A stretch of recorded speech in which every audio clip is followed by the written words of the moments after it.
Guys एक बहुत important topic के बारे में हम लोग डिस्कस करेंगे। GS paper 2 point of view से ये टॉपिक है फॉरेनर्स ट्रैवल, विदेशी अधिकरण। तो इस टॉपिक को हम लोग डिटेल में समझते हैं। तो पॉइंट नंबर 1 आपको ये ध्यान में रखना है कि ये एक क्वाजी जुडिशियल बॉडी है, अर्ध न्यायिक निकाय है, जिसे एस्टैब्लिश किया गया है फॉरेनर्स ट्रैवल ऑर्डर 1964 के तहत। विदेशी अधिकरण आदेश 1964 के तहत इसे स्टैब्लिश किया गया है। तो ये पॉइंट बहुत इंपॉर्टेंट है जो आपको ध्यान में रखना है। अच्छा, फॉरेनर्स ट्राइब्यूनल है क्या? तो इसको सिंपल शब्दों में मैं अगर आपको समझाऊं तो ये एक कोर्ट है, ये एक न्यायालय है, ये स्पेशल कोर्ट है जिसका काम है कि हमारी कंट्री के अंदर कौन इंडियन सिटीजन है, कौन इंडियन सिटीजन नहीं है, ये डिसाइड करना। मतलब कि जो लोग इलीगल तरीके से इंडिया में एंटर करते हैं, निवास करते हैं, रहते हैं, राइट, जिनके पास पर्याप्त डॉक्यूमेंट्स नहीं होते ये साबित करने के कि वो इंडियन सिटीजन है कि नहीं, तो उन्हें इस कोर्ट के सामने पेश किया जाता है और ये कोर्ट डिसाइड करती है कि कौन व्यक्ति इंडियन सिटीजन है या नहीं है, राइट। तो ये एक इंपॉर्टेंट पॉइंट है बस जो आपको ध्यान में रखना है कि फॉरेनर्स ट्राइब्यूनल का काम क्या है, ये डिसाइड करना कि कौन इंडियन सिटीजन है या नहीं। या फिर इसको इस तरीके से भी आप याद रखने के लिए समझ सकते हैं या ध्यान में रखिएगा, फॉरेनर्स ट्राइब्यूनल, जो लोग इंडिया के नहीं होते उन्हें क्या बोलते हैं? फॉरेनर। तो फॉरेनर्स का ट्राइब्यूनल है, मतलब इस कोर्ट में आकर जो लोग इलीगल तरीके से इंडिया में रह रहे होते हैं उन्हें यह साबित करना होता है कि वो इंडियन सिटीजन है, वो फॉरेनर नहीं है। तो ये पॉइंट आपको अच्छे से ध्यान में रखना है। और इस कोर्ट के अंदर कौन कौन मेंबर्स हैं गाइस, तो इसकी अगर हम लोग बात करें तो retired judicial officers Assam judicial service के, point number 1। Point number 2, civil servant जिनके पास जुडिशियल एक्सपीरियंस होना चाहिए। और ये जो सिविल सर्वेंट होंगे, राइट, यानी कि सिविल सेवक जो होंगे, ये सचिव या अतिरिक्त सचिव यानी कि सेक्रेटरी या फिर एडिशनल सेक्रेटरी के रैंक के नीचे के नहीं होने चाहिए। मतलब कि सिंपल शब्दों में आप लोग जो आईएएस आईपीएस की तैयारी कर रहे हो, सिविल सर्विसेज की तैयारी कर रहे हो, आगे चल के आप आईएएस बनोगे तो आप भी जो है वो इस फॉरेनर्स ट्राइब्यूनल के मेंबर बन सकते हो, राइट।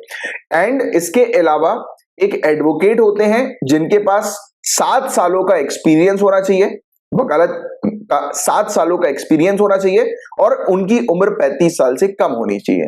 तो ये इसके टोटल मेंबर्स हम लोग को कुछ देखने को मिलते हैं अलग अलग फील्ड से जिन्हें चुना जाता है, राइट। और स्पेशली जुडिशियल एक्सपीरियंस जो है वो उनको होना चाहिए, that is the primary thing, right, जो कि आपको ध्यान में रखनी है। एंड क्वेश्चन ये भी बन सकता है कि इन फॉरेनर्स ट्राइब्यूनल को कौन एस्टैब्लिश करता है, इसका गठन कौन करता है? तो कोई मुझे बता सकता है इसका आंसर? तो आप लोग जो आईएएस ऑफिसर्स बनोगे और आपको आगे चल के डिस्ट्रिक्ट कलेक्टर की पोस्ट मिलेगी, डिस्ट्रिक्ट मजिस्ट्रेट की पोस्ट मिलेगी, तो आपके पास ये अथॉरिटी होगी फॉरेनर्स ट्राइब्यूनल को एस्टैब्लिश करने की।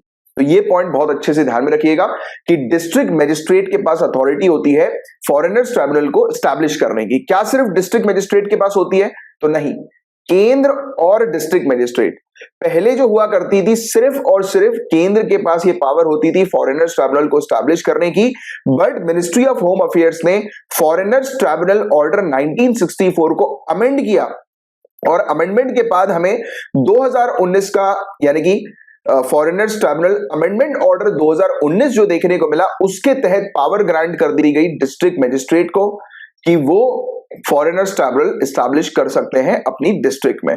तो याद रखना, पहले केंद्र के पास ही सिर्फ पावर थी, फिर 2019 के अमेंडमेंट के बाद डिस्ट्रिक्ट मजिस्ट्रेट के पास भी अब पावर है क्या करने की? फॉरेनर्स ट्राइब्यूनल को एस्टैब्लिश करने की। तो ये पॉइंट आपको बहुत अच्छे से ध्यान में रखना है, राइट। एंड फॉरेनर्स ट्राइब्यूनल पे क्या कोई भी व्यक्ति जाकर कंप्लेन कर सकता है या अपील हो सकता है, राइट? तो यस, फॉरेनर्स ट्राइब्यूनल का जो अभी रिसेंट 2019 का अमेंडमेंट हुआ, 1964 के ऑर्डर का जो अमेंडमेंट हुआ, तो उसके तहत अब कोई भी व्यक्ति जो है वो इस कोर्ट में जाकर अपील कर सकता है।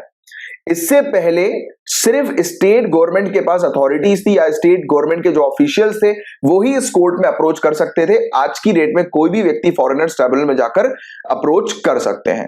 तो ये पॉइंट है गाइस बहुत इंपॉर्टेंट फॉरेनर्स ट्राइब्यूनल से रिलेटेड, जिसके बारे में आपको अच्छी जानकारी होनी चाहिए, राइट। इतने पॉइंट्स अगर आपको पता है तो that is more than sufficient एक अच्छा आंसर लिखने के। और इन्हीं पॉइंट से रिलेटेड आपसे क्वेश्चन पूछा जाएगा, इससे बाहर का और कोई क्वेश्चन नहीं आएगा।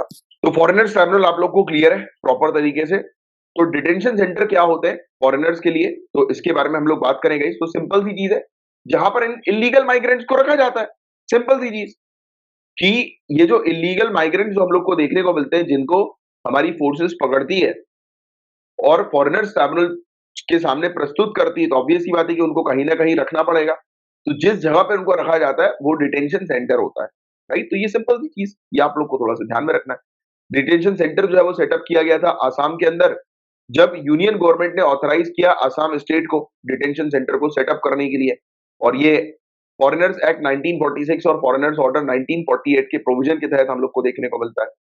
और अभी ये टॉपिक न्यूज में इसलिए आया क्योंकि मिनिस्ट्री ऑफ होम अफेयर्स ने रिसेंटली इंफॉर्मेशन दी है राज्यसभा को कि राज्यसभा किसी प्रकार का सेंट्रलाइज डेटा जो है वो मेंटेन नहीं करती, यानी कि नेशनल डेटा मेंटेन नहीं किया जाता कि हमारी कंट्री के अंदर कितने डिटेंशन सेंटर हैं, राइट।